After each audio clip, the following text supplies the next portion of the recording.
Welcome back to the Forensics Detailing channel, guys. Ignore this big patch there, it's not sweat. I just spilled something, you know, so I've wetted it to try and get rid of it.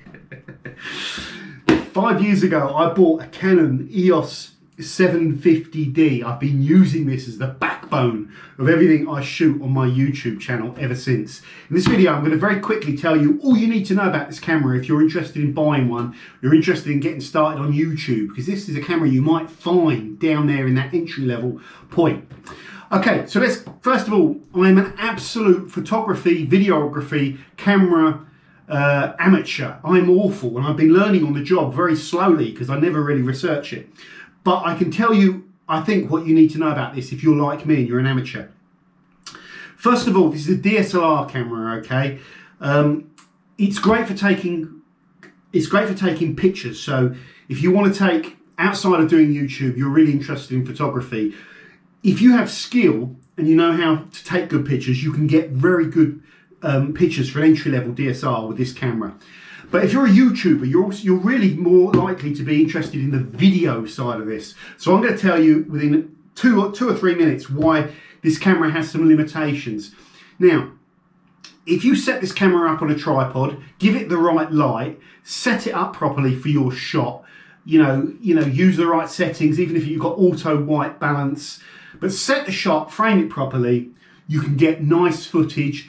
You can pick 1080p in, I think it's 25 frames per second, or standard HD, you know, 720p in up to 50 frames a second. Now, the first thing is that's a problem for YouTubers, because you have to use the standard high definition 720p if you're going to do the slow motion shots, and that's, the frame rate isn't quite high enough to get a really nice smooth slow-mo. So be aware, that's the #1 limiting factor of this camera, that the frame rates are quite low. You're only going to be able to use 1080p for standard shots of you doing dialogue to camera, really.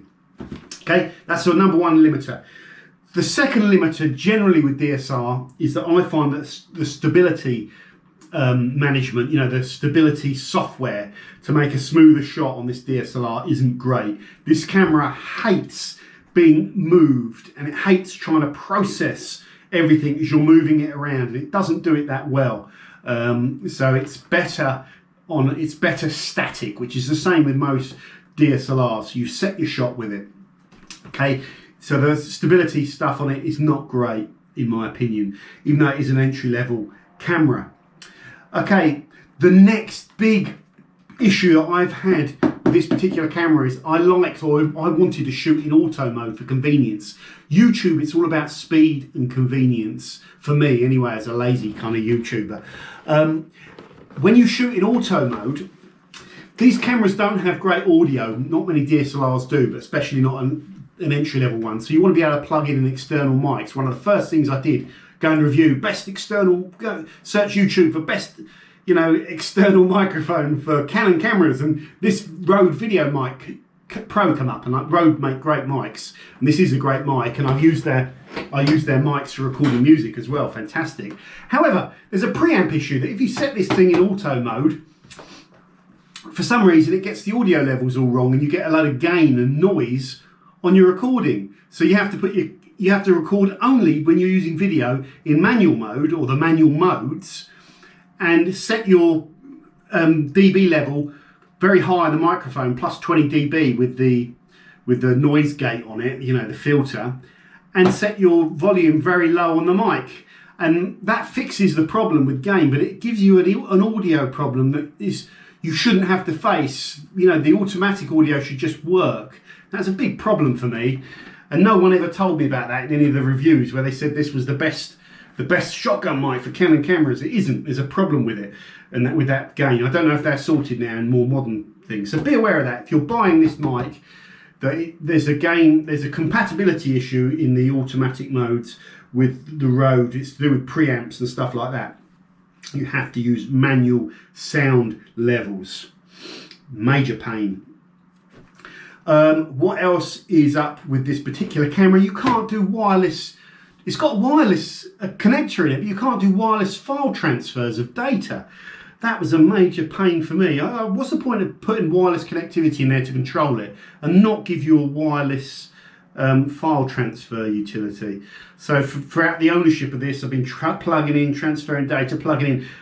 You know, in this modern age, I should just be able to bring it into my office and press a button on the top of it, and it initiates a dump of all of the files to a folder on my machine. If I was a camera maker, that'd be the first facility I'd put in there, because everyone would want that. It shouldn't be that hard, should it? But there you go. Finally, guys, overall on this particular camera, it's given me great value.